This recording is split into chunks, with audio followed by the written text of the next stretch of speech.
Ladies and gentlemen, the reason you should hit subscribe to this channel right now is because I have been telling you he will get likely convicted, Trump, in places like D.C. and New York. However, on appeal, he'll win the trial or the convictions will not stick. Ultimately, Trump will be victorious. The reason is because, and hit subscribe right now, Deutsche Bank official, this is just today, or actually a couple hours ago, yesterday evening or yesterday, Deutsche Bank official says large changes in net worth like Trump's isn't unusual. I kept saying all throughout the trial that there is no case against Trump. There's no case against Trump in terms of the fraud, civil fraud. There's no case against Trump in terms of hush money. The FEC did not fine Donald Trump. They did fine Hillary Clinton's campaign and the DNC. In the special counsel in D.C., fateful, terrible day in January. Yeah, I understand that. I agree. However, he did not foment a rebellion, nor did he compel people to commit crimes. This is completely absurd that anyone would think that. Okay, Democrats routinely, one Democratic congressman said something completely despicable against Trump, far worse than anything Trump has ever said. And, of course, media, law enforcement agencies apparently are okay with that. Or, you know, this is a Democratic congressman. I don't want to give you the verbatim what he said about Trump, but he said basically that the former president shouldn't be on this planet, essentially. And so you have Democrats speaking in that manner all the time. All the time. Hollywood people all the time. And so they go after Trump in D.C. And the indictment does not even list accurately what he said. So he'll be convicted likely there, but it'll be overturned.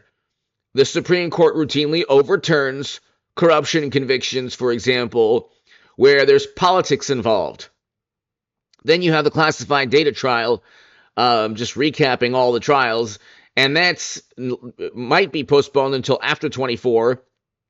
And Clinton had servers with top secret intel on them, where nobody knows how classified data was transferred. That is a national security nightmare, a cybersecurity nightmare of epic proportions. By the way, I think Clinton will be the 24 nominee for the Democratic Party. But anyway, he didn't commit a crime as a former president with the power to declassify classified data. He had the power to declassify everything. They have to prove he didn't declassify the documents. And it's impossible to prove he didn't declassify the documents. And then, so I think I recapped what most, and then, okay, then there's the Fulton County. He did not ask any government official to commit a crime. He didn't say you need to fine 10,000 or 20,000, phony,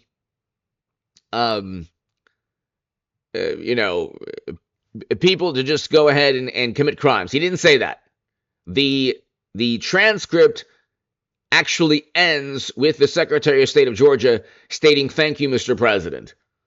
Okay? And all the people indicted along with Trump, these are all Republicans and attorneys. Okay? And many of them got community service. A couple of them got community service. Or they got, zero prison time. This is supposed to be this grandiose effort to commit major crimes, to conspire with Trump. So they're trying desperately to knock him out of 24. It's not working. But here, Deutsche Bank,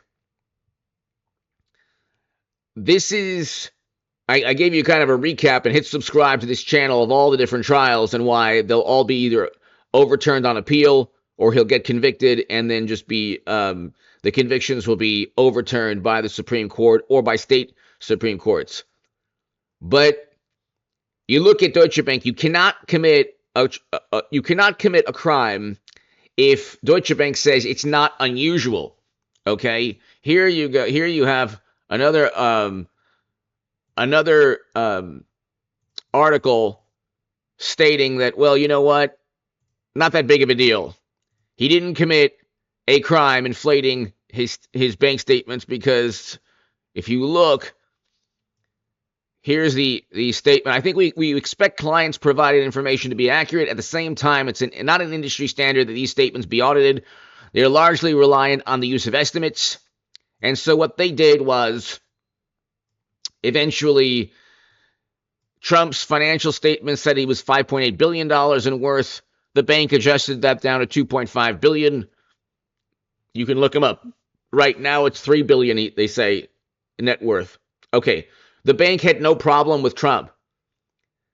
So every single time they go after Trump, he ends up being victorious because they make absurd leaps of logic. The Deutsche Bank witness completely destroyed the case against Trump.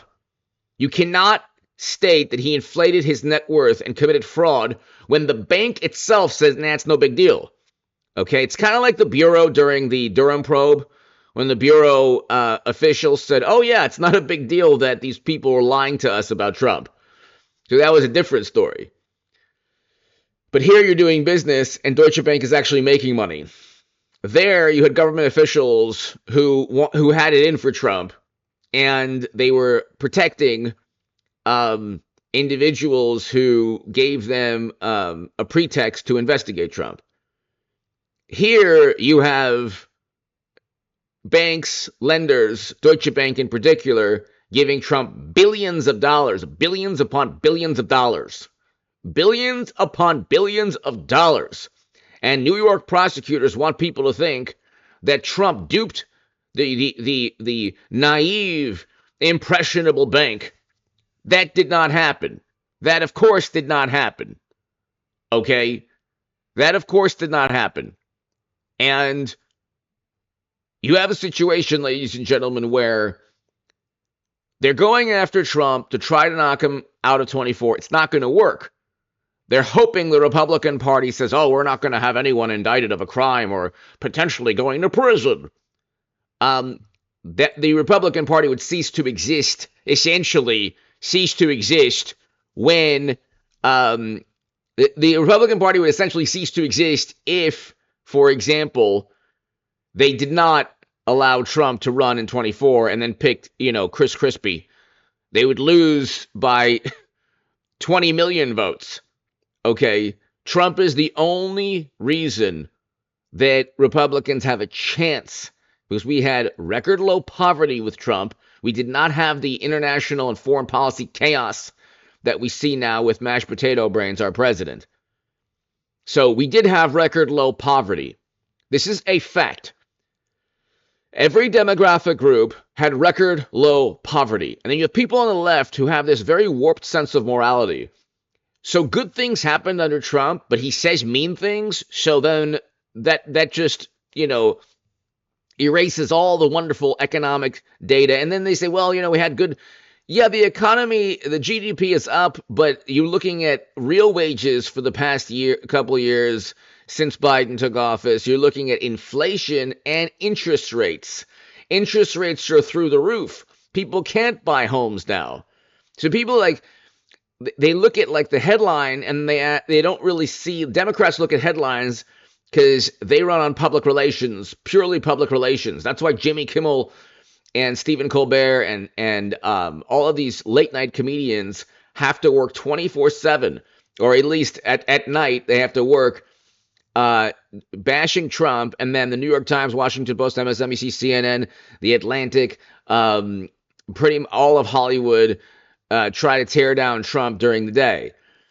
It doesn't work, because at the end of the day, you can say, well, inflation's down. Well, yeah, but interest rates are through the roof, making it more difficult to buy a home, for example. So the inflation that Democrats said was temporary, it was temporary. They ignored it. Then to address it, the issue that they ignored and said was temporary, they raised interest rates through the roof. You're not doing yourself any favors in terms of the economy. We didn't have these problems with Trump. We had record low poverty and record highs in household median income. And in this maniacal, obsessed, paranoid, apoplectic effort to take down Trump, all you're doing is proving that you're going after your political opponent and then complaining that Trump might do that against the people that went after him. illegally. Give me your thoughts below. Hit subscribe right now.